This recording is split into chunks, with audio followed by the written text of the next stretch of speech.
Hello guys, my name is TimGot and we are here today with a T-34-3 review. This tank is a Tier 8 Chinese medium tank, and this tank is surprisingly fun to play. I was not expecting this tank to be so much fun. I do like playing this tank more in platoons, where you can just have like with two guys you can have T-34-3 platoon, and I find that amusing. I find that fun to play. But alone, its performs also really well. I find this tank surprisingly good. I did not expect this tank to be that good. So yeah, let's go to the stats.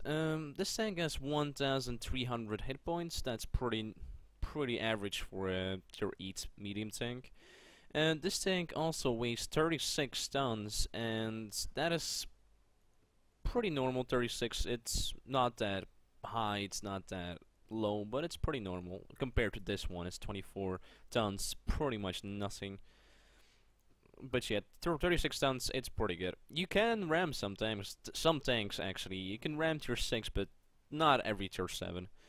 The engine power in this tank is 520 horsepower.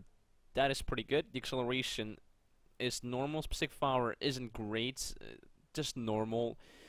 It has 50 speed limit, so that is really good. That's more than enough for a medium tank. The traverse speed is 46, and the turret traverse speed is also 46. So yeah, this tank can turn really fast, and I like that about this tank. I like how fast it can go, and I like the mobility of it.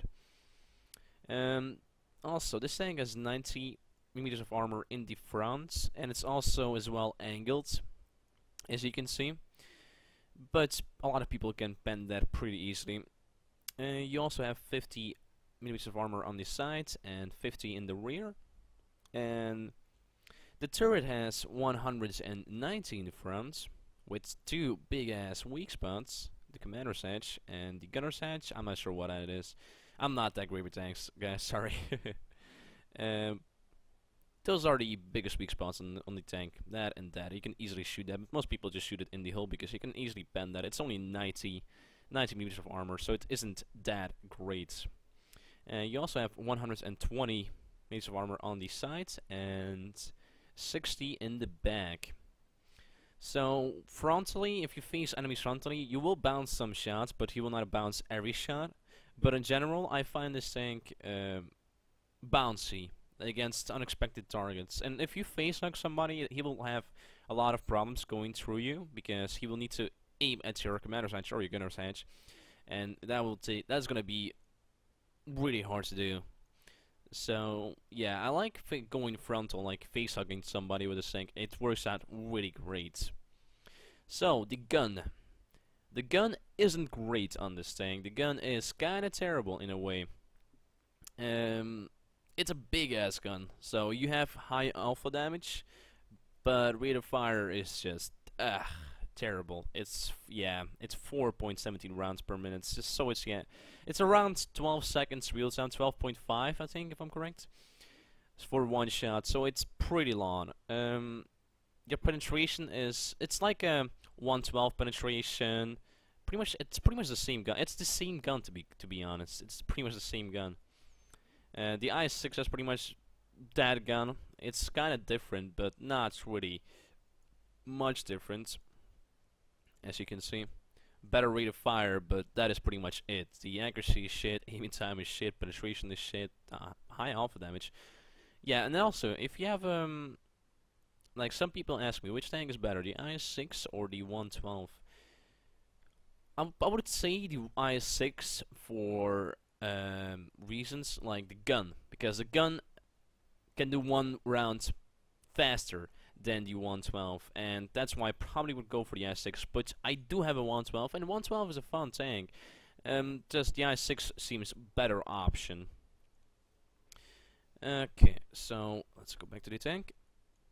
Yeah, it also has 380 view range and 600 signal range. So in general, this premium tank is worth the money. I'm gonna say that. You can also train your crew inside of it, like I'm doing here. I'm training my 121 crew inside that tank. You also get preferential matchmaking. Preferential matchmaking means you can only see one tier higher than yourself, so you can only meet tier 9s, but you will never meet tier 10s. You will meet tier 10s if you platoon up with somebody that does not have preferential matchmaking. But if you play the tank alone, or you play preferential tanks like the 112, T-34-3, Jagdtiger, I-6, there's a lot of tanks. SAP-59, a lot of tanks that have preferential matchmaking. And you can see it's with some mods you can actually see if it has preferential matchmaking. You can go like over this and you can see if it has preferential matchmaking or not. I'm not sure if that's right in the game or that you can see that with mods. I'm not sure, but that's how I pretty much see it. But you can also Google it up, which tank does have preferential matchmaking or not. So yeah, in general, this tank is a lot of fun. It's even more fun if you're playing in a platoon full of this tanks, and you can also make a good amount of credits with it. I'm getting money like it's nothing, and I'm actually really happy about that. So yeah, that's pretty much the tank stats wise. So let me show you guys one of my replays. Let's just go over to that. So here is the replay. I'm playing on Lakeville, and as you can see, the matchmaking has not been nice to us. Really not nice. Just giving that amount of the Ds and the enemy team is just crazy. We also have a bots platoon. I'm not sure if I can say that, but it seems like that is a boss platoon. I'm not sure. I've never seen something like that before. And yeah, in general, I was like, okay, wow, team, good job with the split up. You are amazing. So I was like, okay, this game, you can just go and just do something else. I'm like, okay, I'm gonna suicide and go to my next game. That was my actual plan. I'm not even joking. This was my actual plan.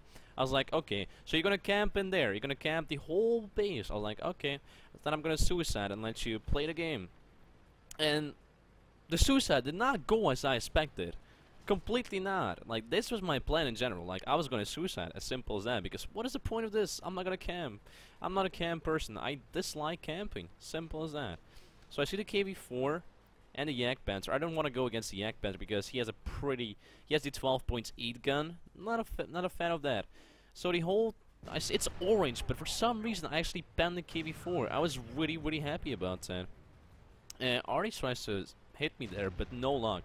Then I see the AMX completely pushing the Yak Panther, so I just come and help him out real fast. And I go to the 0 line, and from there I want to just try to relax, just try to push that side if I can. And yeah, our team is just kind of pushing the 2 line. I don't know, I was expecting more from my team, but yeah, doesn't really matter. So right now I'm just trying to get some shots on the KV-4. That's why I'm going in here. Trying to find a spots where I can actually hit the KV-4. I see the KV-4 right in front of me. He bounces me because I actually angle my armor. I do a shot at him. I don't even know how I penned that. I'm gonna be honest. I just don't even know how I penned that. To make sure I actually have the kill here, I go to my premium shots. I know it's a bit silly, but I want to make sure I'm actually gonna pen him. I zoom in, put a gold shot into him, and keep on circling because he's that slow. He's not really able to do something against me. And here you can pretty much see the mobility of this tank. I get a shot from the 112 sniping from C4, hits my engine, kills it immediately. So that was great. Already used my repair kit, and right now I'm just kind of relaxing. I went back to my EP shots, and I'm just kind of relaxing at the moment. I don't want to rush this forwards. I just want to relax. Don't go too far in. And you can, like, I use gold shells when it's really needed. When it's not needed, I don't use gold shots in this tank. Mostly I'm only shooting AP, but if I have targets like that, I want to make sure I have the kill. And then I see the 112 pushing up completely that side. I put a shot into him, doing 396 damage to his side. I try to angle just to make sure if he goes for me, I can actually angle the shot. I see his back of his turret. I aim for that, put a shot, and luckily I actually do hit that. Then the 112, he's like, what's happening? He goes back. But I don't think he even I don't think he's even really aiming for me. He actually spots me after a while, but I finish him off in time. And I don't have a sixth sense, so I never know when I'm actually spotted. T-28, God, it's really lucky, but the fun part is I have repair skill, so I actually survived that. Then I spot D69. He kills my turret, and at this moment I was like, okay, if I want to survive this, I need to go and hug him. And that's what I'm doing. I'm hugging him. He's not able to pen me. And at this moment, somehow I loaded up Ichi. It was a stupid move. I didn't see that in time. But this AMX saves me right on time. I think I actually killed his turrets with the Ichi shot. I'm not sure though. So right now I'm just like trying to survive. I see this Ferdinand pushing up. I aim for his weak spot, but the AMX finished him off in time. AMX was actually being quite helpful. Like, we pretty much owned this whole side. Me and him, we owned this side completely. Then an object completely pushes up. I do a snapshot into him. He focuses on me, but hits my tracks with his top gun. If he actually aimed, he would kill me there, but I was lucky. So at this moment, again, I'm thinking like, okay, if I want to survive this, I actually need to hug him. I did that again, and I put a shot into his turret, because I know his turret only has like pretty much no armor, because I actually do have that tank myself, so I know how that tank works. So I go to T-28, I put a shot into him, and I go to my heat shots, because I want to make sure I have the top gun. That's why I loaded up heat for that guy. And I'm also going out to a different spot because he's probably pre-aimed on that spot, so there's no point of me going to that spot. I see his back, put a shot into him, and luckily I actually hit him. 6 kills and 4,600 damage. And as you can see, this tank is really good at brawling. I just love it in brawling. It's so good. You need to use some gold shots sometimes, but not always. Luckily, he actually bounces me. I aim for his side to pen that. I put a shot into that, pen him. Already hits me for 254. Does not finish me off, and I still have 15 HP left. So I'm like, okay, I'm still alive. Cool. So I try pushing up here because I want to get more damage than 5,000. So I want to get a shot into the ASUS. So yeah, I'm actually surprised I am still alive at this moment. I need to be dead a long time ago. Turret broken, tracks broken, observation devices broken. It's just crazy. At the moment I'm like, okay, I do not want to go first. Like, come on, Cheeto, come on, AMX, so you guys can go first. I'm not going first. So I'm just relaxing here, standing behind my hill, just relaxing. Cheeto gets tracked by something. It's the ASUS. I come out, aim for him, hoping to hit him, put a shot, but it goes straight to his gun mantle, not penning him. That's really unlucky by my shot. If I actually would hit him there, I would have had my 7th kill, but yeah, no luck there. Then I see the SFL. The SFL misses me actually, but the M44 does hit me. So at this moment I was like kinda mad that I died, but yeah, I was like, man, 5,000 damage, that is crazy. So I was like, oh, this game needs to be really good. I want to see what I get for this game. So the ASUS spots the crib, but does do nothing about it. He sees him, but it's too late. And at the moment he's just focusing on the ASUS. He puts a build 10 shot into him. There you go, beautiful. And not sure what's going on here. Yeah, not sure what they're doing there, but yeah, I'm cool with that. So yeah, it's now just a cleanup, pretty much. There's an SFL, 2 artists left, and that's all. He puts a big shot into the SFL, that I assume. And I'm just looking at the ASUS. I'm kind of confused what they're doing at the moment. And this SFL is actually pushing up. I'm not sure which gun he's using. Oh, he's actually using the first gun, so he's not using the last gun. Yeah, this tank, I'm surprised a lot of people are hating on this tank for some reason. I don't know. I actually love this tank. With the 12.8 gun, this tank was just amazing. M44 misses, and the SFL had no shot on him, so he needs to push up. He pushes up, turns, And Artie gets, yeah, it's gone, but he gets respotted, and he puts the shot into him right on time. So, that was the game. Let's go over to the after battle reports. So, here is the after battle report, and as you can see, the game is pretty awesome. I think that's the best ever I got in this tank. I got Ace Tank or High Caliber, Top Gun, and Tanker Sniper. 160,000 credits without anything special, nothing special. It's just a normal game, as you can see it yourself. It was just a normal game. And also almost 3,000 experience, and that is kinda crazy right there. In general, I had a pretty awesome game there. I did got lucky, and that AMX EC 48 was just an amazing backup right there. Amazing backup. I really enjoyed his backup. He was helping me out a lot, and he saved my ass a lot as well. So I fired 17 times. I hit 17 times, so I didn't miss once, and I penetrated 16 times. And one of my shots was EC, so I actually didn't bounce anything. I penned everything, and I did one shot with the EC on the T-69. And with those 17 shots in that one HE, no, 16 shots in that HE shot, I did 5,029 damage. Yeah, that's kinda good, really good. I received 12 hits. Out of those 12 hits, 9 were penetrations, 1 was splash damage, and 3 were non-penetrations. So I didn't really bounce much shots.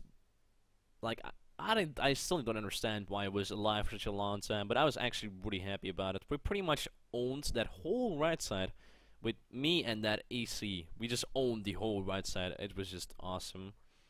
And I also received 4,070 potential damage. That's really, really big. I detected 3 enemies, damaged 1 and destroyed 6. And I also got some damage upon detecting as well. I got 1,477 damage upon detecting.